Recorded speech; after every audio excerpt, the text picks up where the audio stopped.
During the governor's budget address, he talked about jobs that pay, schools that teach, and government that works. I know both sides of the aisle can agree we all want those things. But he left out one fundamental part of his plan: taxpayers that pay, and pay, and pay.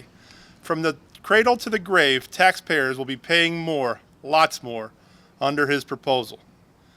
His ads basically tout that if we tax the big bad oil and gas companies, we can solve the Commonwealth's problems.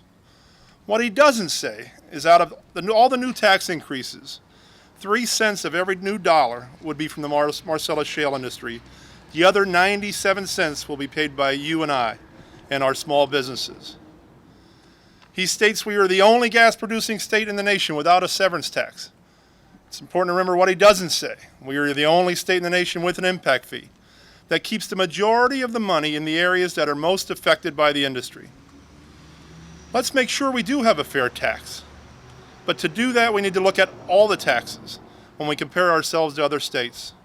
Look at the total tax burden for the industry and compare apples to apples before we diminish an industry that is one of the few that has recently created thousands of jobs that pay. Again, that building is filled with folks who are supporting their families with jobs that pay from an industry the governor wants to diminish. He states that we need to restore the billion-dollar cut to education. He makes it sound as if we are drastically shortchanging our public schools. What doesn't he say? He doesn't say that the $1 billion that went away in the education line items was federal stimulus money. It was money every school district knew was going away. We all want to provide the dollars necessary to provide for the best education possible for our children. But let's have an open and honest discussion about how much that is. Our budget dedicated $10.6 billion for public education, a new record high for the Commonwealth. The governor proposed an increase to education of $500 million compared to our $100 million increase.